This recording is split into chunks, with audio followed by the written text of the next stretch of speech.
Bismillahirrahmanirrahim. Assalamualaikum warahmatullahi wabarakatuh. Perkenalkan, kami dari kelompok 5 akan menjelaskan mengenai aspek-aspek studi kelayakan bisnis dan tahapan studi kelayakan bisnis. Studi kelayakan bisnis adalah penelitian dan penilaian tentang dapat tidaknya suatu proyek dilakukan dengan berhasil atau menguntungkan. Pengertian menguntungkan, berhasil, atau layak ada yang menafsirkan dalam arti sempit dan arti luas. Pengertian arti sempit biasanya pihak swasta yang lebih berminat tentang manfaat ekonomi suatu investasi. Pengertian dalam arti luas biasanya pemerintah atau lembaga non-profit di samping manfaat ekonomi masih ada manfaat lain yang perlu diperhatikan dan dipertimbangkan. Kegiatan dalam aspek kelayakan bisnis ini secara umum akan meliputi identifikasi mengenai masalah, peluang terhadap bisnis yang akan dijalankan, menentukan sebuah tujuan hingga memberi sebuah gambaran terhadap situasi bisnis, serta memberi nilai terhadap manfaat yang akan dihasilkan oleh bisnis tersebut. Jika berkaitan dengan aspek-aspek bisnis, bisa dikatakan aspek dalam studi kelayakan bisnis ini bisa digunakan untuk membantu para pengusaha untuk bisa mengambil sebuah keputusan yang tepat. Aspek-aspek studi kelayakan bisnis. Yang pertama, aspek hukum atau legalitas. Nah, ketentuan hukum dan legalitas ini sangat penting dalam mendirikan sebuah usaha, karena terdapat poin-poin penting yang akan dianalisis. Poin-poin penting tersebut antara lain, adanya izin dari lokasi usaha, surat daftar usaha milik Anda, adanya NPWP, dan akta dan pendirian usaha yang Anda jalankan dari seorang notaris, dan surat izin perdagangan. Kedua, aspek ekonomi dan budaya. Jika dilihat dari sisi budaya, untuk studi kelayakan pada sisi satu ini, Anda akan melakukan analisis tentang bagaimana perusahaan yang Anda jalankan dapat memberi pengaruh atau mempengaruhi adat istiadat dari daerah tersebut.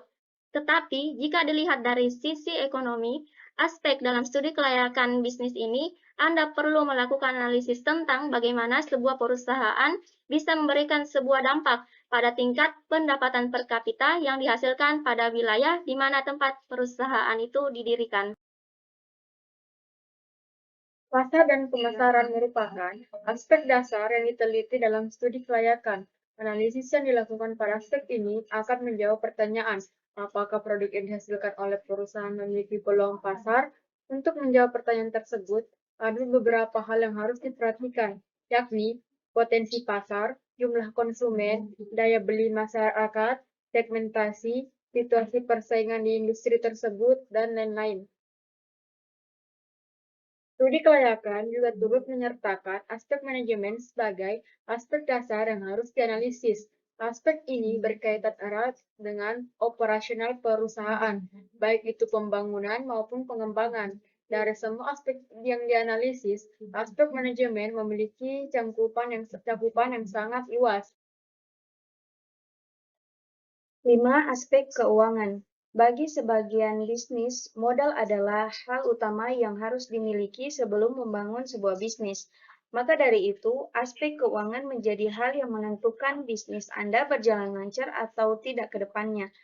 Proses penganggaran adalah hal yang harus dilakukan jika Anda ingin melakukan perencanaan bisnis yang matang.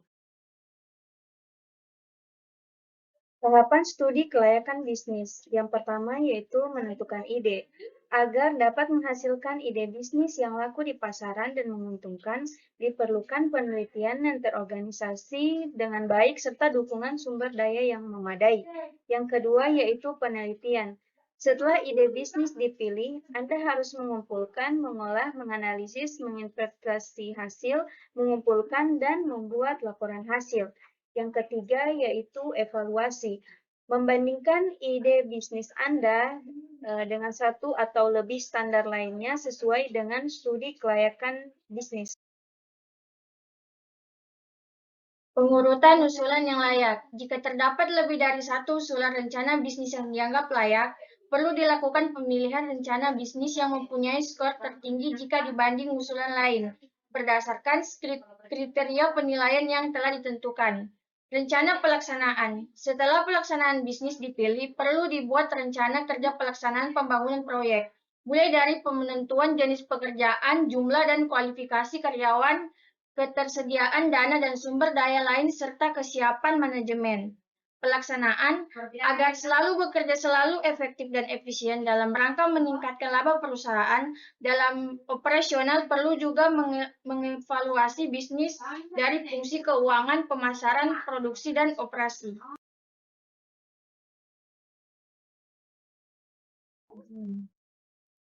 Itulah pemaparan materi dari kelompok kami. Lebih dan kurangnya mohon dimaafkan. Wassalamualaikum warahmatullahi wabarakatuh.